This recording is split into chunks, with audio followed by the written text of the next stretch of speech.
Welcome, all my friends. Welcome all again. And it's about time we attack this one. Roger Waters. I take a big sigh. Whew, this is a doozy, but it's Roger Waters' Dark Side of the Moon Redux. And it's out on vinyl now, of course. What is with the artwork, by the way?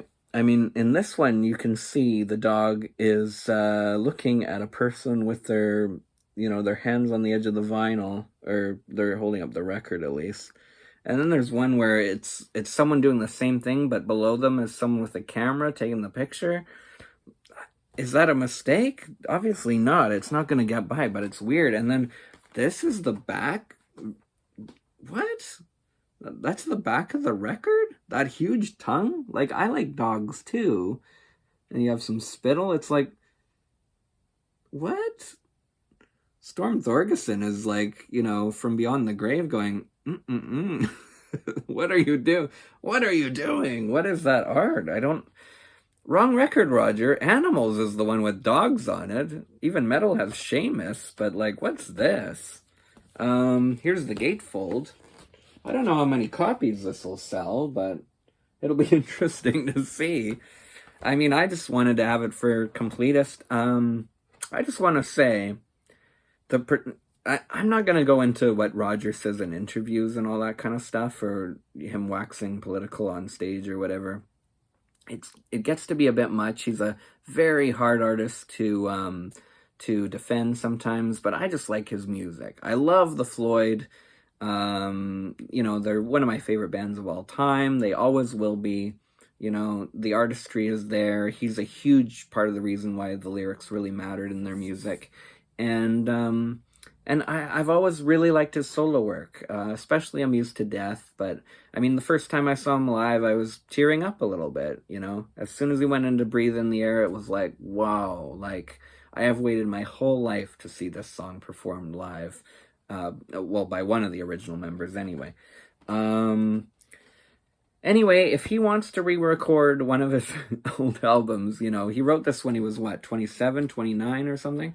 I don't think 29, because he's 79 now, so I think it was 29. If he wants to do that, fine. It's 50 years later. It's coming out.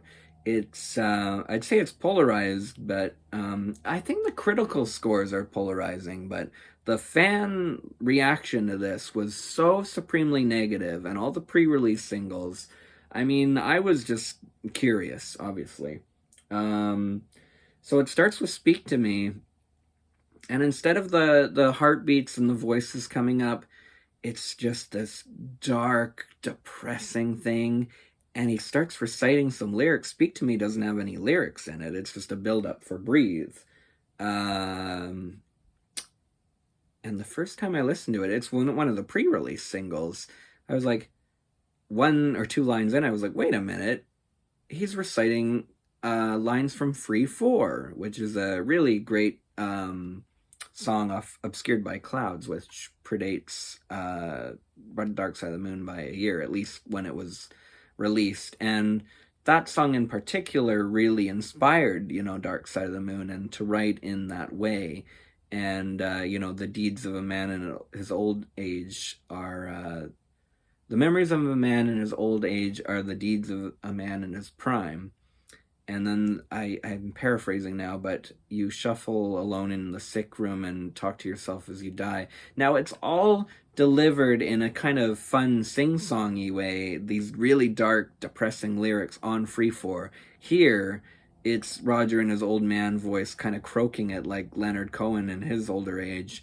And it's like, woof, like, this is how he starts the album. And a lot of people are saying, he takes the material off an album with a rainbow thing going through a prism and takes all the color out of it. And they meant that as a criticism, but it's kind of like, yeah, that's what it is. And I'm generally okay with it, but yeah, I mean, it's bleak. It's very depressing sounding. I guess because all the cautionary tales and all the killing and war and everything he was seeing and writing about, and all the universal language of the original that has resonated with people, but we haven't gotten any further. Like, all the ugliness is still there, and the killing and everything, like, why can't humankind be kind?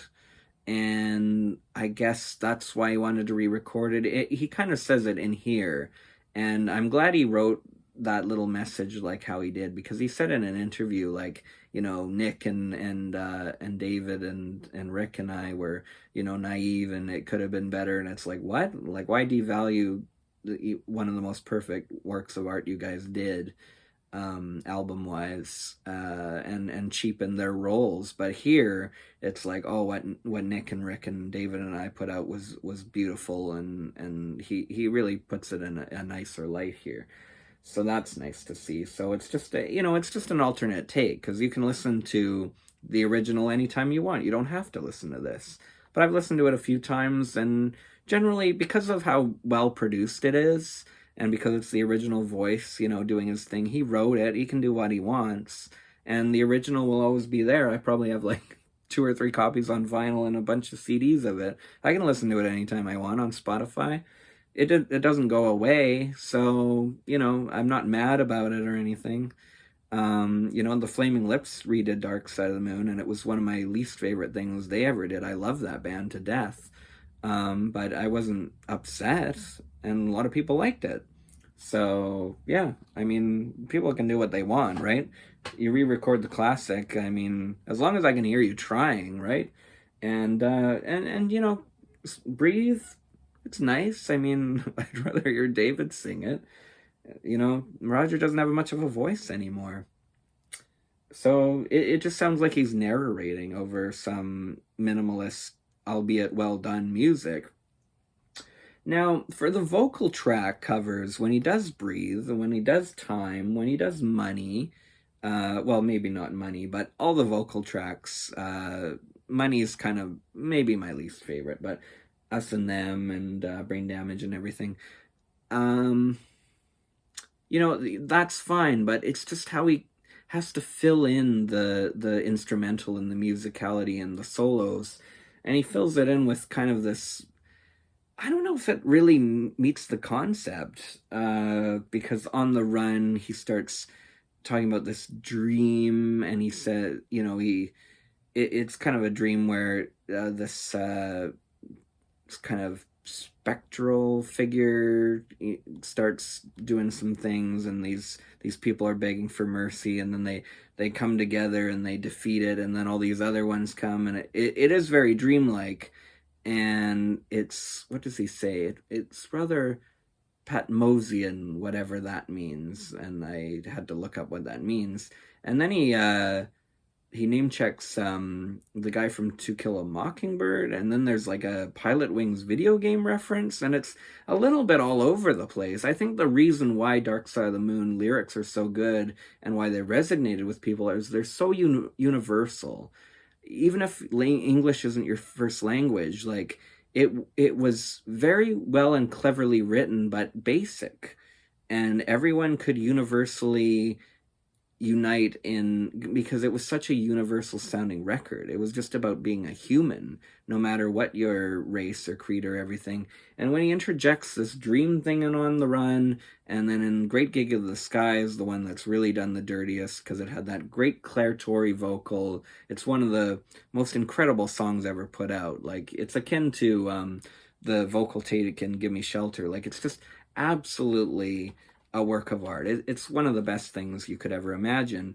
And here, someone kind of goes, and it's solemn and everything.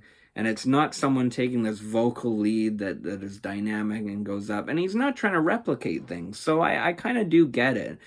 And so I'm not going to say it cheapens it or anything, but the way he does it, he does this thing where one of his friends died, and he was a poet, and then he's talking about what they got rid of, his stuff, and he wanted some fishing line or something like that. And it's kind of like, okay, like I guess with the universal message of the album, he wanted to try to put a human side and his own personal experiences in there, and that's why he did that. But I don't know if it's really the time and the place. That's something for your autobiography or something like that. And like, I mean, that's a whole other story, because he's done all these shows in London, and the first show he read 4 chapters from his upcoming book to the audience, and it's like, well, don't do that at a concert. They paid like 500 quid just to see you do some music. That's not a book tour, okay? Luckily he dialed it back a little on the second night. He only did 1 chapter, which is still like, I feel like, okay, come on. So yeah, I guess maybe Great Gig in the Sky is the low light, because it's like, I'm really sorry your poet friend died. Donald, I think was his name. Anyway, it was a friend of his. He died in 89. He did some really well-regarded poetry, but it's kind of like, he says he's talking back and forth to the guy's assistant or secretary or whatever. Yeah, okay, I guess. And then Money, instead of a guitar solo, you have all this thing where he's talking about this guy waiting for like a fight, like a boxing match, and then there's this part about breaking wind, and it's like, what? Like, breaking wind on Money? Like a fart joke? What?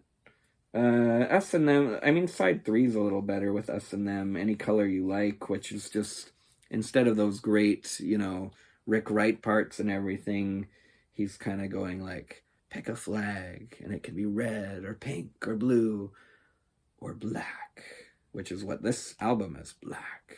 Or rainbow, yeah, rainbow. It's like, yeah, okay, good reference, sure. But yeah, I mean, side 3 works pretty well. It flows, like it's pretty well done. But do I like it? Is it good? Is it decent? To me, it's kind of average to decent. It's well produced, it's the original voice doing something in his old age. I feel the Free 4 lyrics are going to come back. At least he's not shuffling around in his sick room, because, man, I worked in a nursing home for a while. That is the most depressing line ever. But I guess, it happens. It's true. Yeah, anyway, yeah, I guess I didn't show the record. There's one of the inner sleeves. It's all dog stuff. That's what, inside his mouth. Yeah, there's a couple shots of inside his mouth. There's some eye stuff. There's the label, nice and minimalist, and yeah.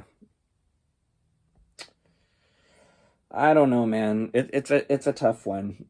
I don't hate it at all. I think it's generally kind of decent because it's just well made, but between the artwork and some of the poems that he says in what's supposed to be the instrumental pieces, that's kind of what I don't like. So I don't know. It's average to decent, maybe.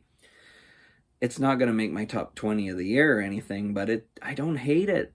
I kind of think it's okay. I've given it a few listens. I plan to listen to it a few times more before it goes on the shelf. And, who knows when and if I'll ever bring it out again. I'm sure by the next time he releases a solo album, I'll give it a spin again. And I really hope he does, because I really like The Bar. I think he really needs to do one more to follow up Is This the Life We Really Want? Work with Nigel Godrich again. That would be amazing. And give us a studio version of The Bar, the full version, the full extended version. Get some backup singers, make it dynamic, make it interesting. It's a good track. Like, we need The Bar. I'm not sure if we needed this, but now that we have it, it's decent. Like, it's a decent piece of art. I'm not gonna take it over Amused to Death or because that just blows my mind, that one. Or Radio Chaos, not well produced, but really good album. Whereas this is well produced, but I'm not sure what the merits of it really are. But I feel like, and I'm blathering on about it, but I'm of two minds, because again, he can do it. He's Roger Waters, he can do whatever he wants. He doesn't owe me anything. I didn't even think there would ever be another album after Is This the Life We Really Want? So, he's 79, right? Him, Bob Dylan, all these guys, they can do whatever they want. So, it's fine. I'm not going to sell it. I really don't like the back very much. Look at that tongue. Gene Simmons somewhere is going, hold my beer. Yeah, so Dark Side of the Moon Redux. Everyone hates it. It's not really that bad. So let me know how you think. This is a very polarizing record, so I almost don't want to say let me know how you think. People get really, really angry. But yeah. But let me know what you think. Okay? Thanks so much for watching. Pink Floyd forever. Dark Side of the Moon forever. But yeah. This version? Take it or leave it, right? What do you think about it? Thanks so much. Peace, love, and music, everybody. And we'll catch you in another video.